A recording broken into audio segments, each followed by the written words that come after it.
छत्तीसगढ़ सामान्य अध्ययन से संबंधित 10 प्रश्नों पर रोज हम लोग डिस्कशन करते हैं, जो कि सीजीपीएससी और सीजी व्यापम के परीक्षाओं के लिए बहुत ज़्यादा इंपॉर्टेंट हो सकता है। सीधे हम लोग क्वेश्चंस पर आते हैं।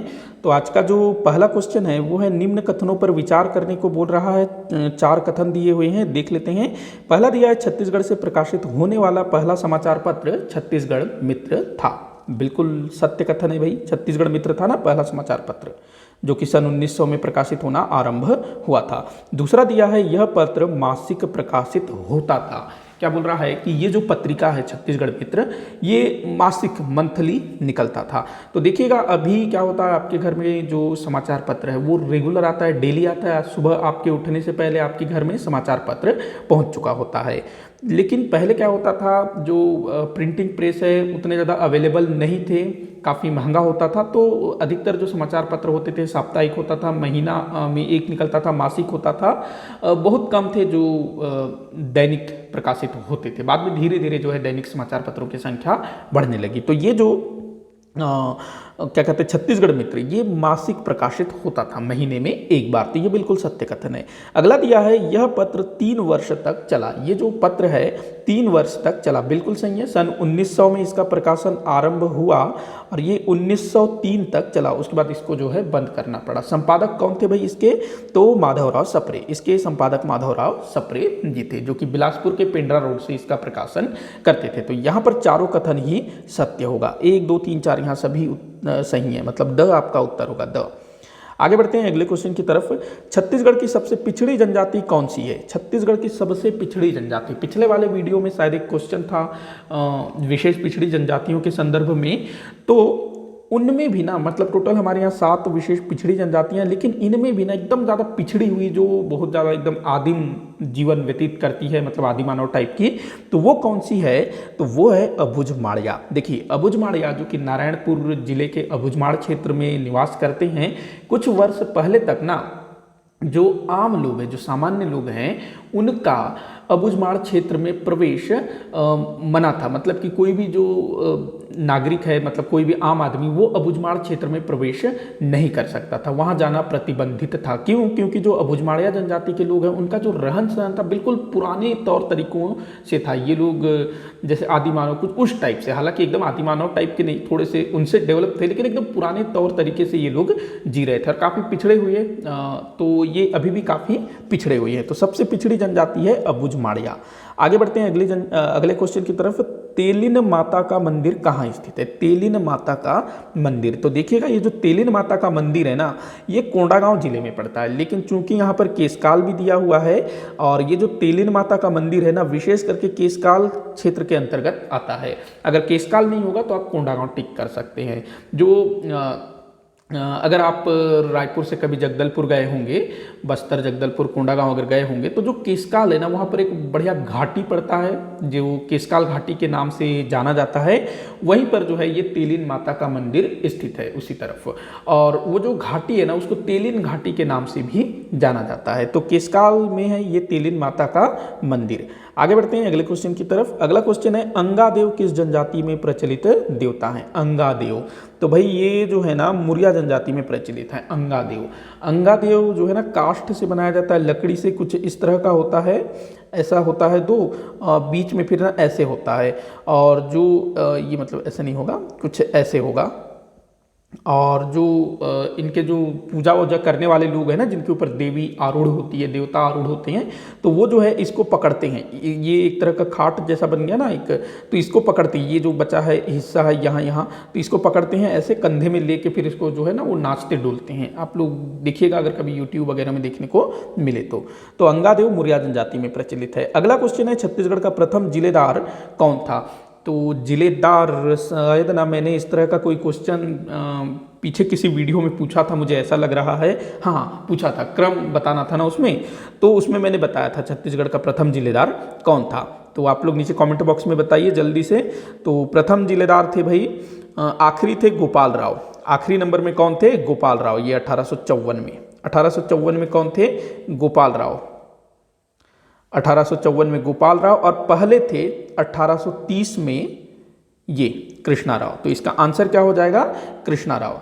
तो एक बार मैं टिक कर लेता हूँ, काफ़ी सारे लोग कंफ्यूज हो जाते हैं। तो कृष्णा राव 1830 में पहले जिलेदार, और जो गोपाल राव हैं ये 1854 में आखिरी जिलेदार। तो दोनों ही बातें आप लोगों को ध्यान में रखना है। बाकी जो गोविंद राव हैं ये भी जिलेदार थे।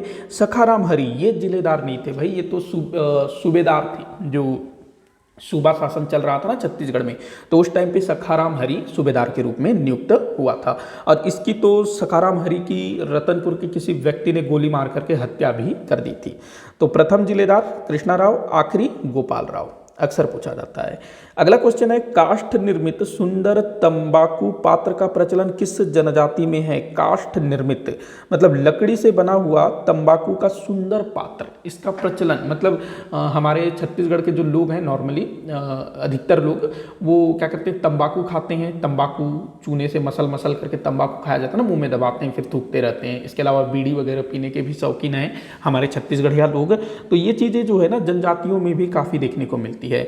और एक जनजाति ऐसी है जो कि तंबाकू रखने के लिए लकड़ी का काष्ठ से ना बड़ा सुंदर डिबिया बनाया जाता है। नॉर्मली क्या होता है, जो नॉर्मली गांव शहरों में जो लोग तंबाकू खाते हैं वो या तो जो तंबाकू की जो पुड़िया आती है उसको अपने जेब में रखेंगे, या फिर वो डिब्बी भी आती है ना प्लास्टिक की डिब्बी, उसको रखेंगे।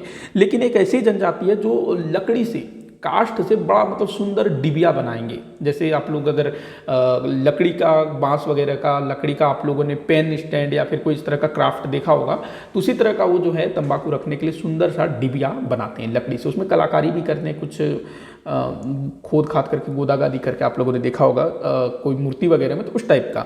तो ये कहाँ प्रचलित है, किस जनजाति में प्रचलित है? मुरिया जनजाति में। तो ये लोग तंबाकू रखने के लिए सुंदर सुंदर लकड़ी की डिबियाँ बनाते हैं। आगे बढ़ते हैं अगले क्वेश्चन की तरफ। भादो अमावस्या के दिन कौन सा पर्व मनाया जाता है? भादो अमावस्या, तो भाई भादो शुरू हो चुका है ना, पीछे सावन चला गया, सावन चला गया, भादो आ गया, और अभी जो है ना भादो अमावस्या आएगा। तब भादो अमावस्या के दिन कौन सा पर्व मनाया जाएगा, आप लोग ये बताना है। तो भादो अमावस्या के दिन कौन सा पर्व मनाया जाता है? हरेली। सॉरी अभी भादो नहीं चल रहा है, माफी, भादो ठीक माफ़ी चाहूँगा, भादो शुरू नहीं हुआ है, जो सावन है वो चल रहा है, माफ़ी चाहूँगा, सावन अभी चल रहा है, क्योंकि अभी हरेली बीता ना, हरेली अमावस्या बीता, अभी सावन चल रहा है, भादो आने वाला है, माफ़ी चाहूँगा मैं। तो भादो अमावस्या के दिन कौन सा पर्व मनाया जाएगा? तो मनाया जाएगा पोला। जो सावन अमावस्या है उसको मनाया जाता है हरेली, जो अभी मनाया गया, और अभी सावन चल रहा है। इसके बाद फिर जो सावन पूर्णिमा होगा, रक्षाबंधन, उसके बाद फिर भादो शुरू होगा। मैं थोड़ा सा कंफ्यूज हो गया था। तो भादो अमावस्या के दिन क्या मनाया जाता है? पोला मनाया जाता है। छेरछेरा मनाया जाता है पौष पूर्णिमा को, पौष पूर्णिमा को पोला छेरछेरा मनाया जाता है। दीपावली मनाया जाता है कार्तिक अमावस्या को, कार्तिक अमावस्या को पोला, दीपावली। तो यहाँ पर हरेली सावन अमावस्या, छेरछेरा पौष पूर्णिमा, पोला भादो अमावस्या, दीपावली कार्तिक अमावस्या। तो ध्यान रखेंगे इस चीज़ को। आगे बढ़ते हैं अगले क्वेश्चन की तरफ। घोटुल नामक युवा गृह किस जनजाति में प्रचलित है? भाई पिछले वाले वीडियो में शायद मैंने, पिछले जो 2 वीडियो थे उसमें घोटुल से संबंधित काफ़ी कुछ पूछा था, कथन दिए हुए थे ना, जिस पर विचार करना था। तो भाई अब तो आपको आंसर देने की आवश्यकता नहीं है। अच्छा, थोड़ा सा यहाँ मैंने खेल किया है, देखिएगा। जो घोटुल नामक युवा गृह है वो मुरिया जनजाति में देखने को मिलता है, लेकिन यहाँ ऑप्शन में मुरिया जनजाति नहीं दिया हुआ है। तो आप लोग क्या टिक करेंगे? तो देखिएगा, जो मुरिया जनजाति है ये गोंड जनजाति की उपजाति है। मुरिया जनजाति गोंड जनजाति की उपजाति है, मतलब कि जो गोंड जनजाति है उसकी टोटल 41 उपजातियां हैं, उनमें से एक मुरिया जनजाति भी है। तो गोंड जनजाति के अंतर्गत मुरिया जनजाति आती है। तो इस तरह से हम लोग ये बोल सकते हैं कि गोंड जनजाति में घोटुल प्रथा प्रचलित है। हालांकि गोंड की जितनी भी 41 जनजातियां उसमें प्रचलित नहीं है, उसकी एक जनजाति में ये चीज देखने को मिलता है। और जो CGPSC है उसने इस तरह से आंसर लिया है, ध्यान रखेंगे, CGPSC ने इस तरह से आंसर लिया है, इसीलिए मैंने इस क्वेश्चन को लिया है, क्योंकि मैं अधिकतर जो क्वेश्चन है ना वो CGPSC CG व्यापम के पुराने प्रश्न पत्रों से ही लेता हूं। तो CGPSC ने ये आंसर लिया है गोंड। लेकिन अगर यहाँ पर गोंड होता साथ में मुरिया होता, मान लो किसी एक में मुरिया होता गोंड होता, दोनों होता, तो वहां आपको मुरिया को ही टिक करना है, गोंड को नहीं। लेकिन अगर मुरिया नहीं होता है, गोंड होता है, तो वहां आप गोंड को टिक करेंगे। तो ये चीज आप लोग समझ गए होंगे। तो यहाँ आंसर होगा गोंड, क्योंकि यहाँ मुरिया नहीं दिया हुआ है। अगला क्वेश्चन है, किस स्थान का एक नाम भ्रमरकोट भी मिलता है? भ्रमरकोट, तो हमारे छत्तीसगढ़ के काफ़ी सारे स्थलों के पुराने नाम, खुद छत्तीसगढ़ का पुराना नाम भाई चेदीसगढ़, कोशल, दक्षिण कोशल, ये सब मिलता है ना। तो वैसे ही किसी एक स्थान को भ्रमरकोट कहा जाता था पहले। किस स्थान को कहा जाता था? तो बस्तर को भ्रमरकोट कहा जाता था। आगे बढ़ते हैं अगले क्वेश्चन की तरफ। अगला क्वेश्चन है जो कि इस वीडियो का आखिरी क्वेश्चन होगा, छत्तीसगढ़ की जनजातियों में सर्वाधिक साक्षर जनजाति कौन सी है? तो छत्तीसगढ़ में निवास करने वाले जनजातियों में सबसे ज़्यादा साक्षर जनजाति कौन सी है, ये आप लोगों को बताना है भाई। तो जो उर्रांव जनजाति है ये सबसे ज़्यादा साक्षर होती है, उर्रांव जनजाति के लोग। तो इसी के साथ आज का ये वीडियो यहीं पर समाप्त होता है। आप लोग मुझे कमेंट करके बताइएगा कि आपसे कितने क्वेश्चन सॉल्व हुए। किसी भी क्वेश्चन में कोई भी डाउट हो तो ज़रूर बताइएगा ताकि मैं उसको सॉल्व कर सकूँ। वीडियो को जितना हो सके उतना भाई आप लोग शेयर कर दिया करिएगा, लाइक भी करिएगा। वीडियो को आखिर तक देखने के लिए बहुत बहुत धन्यवाद।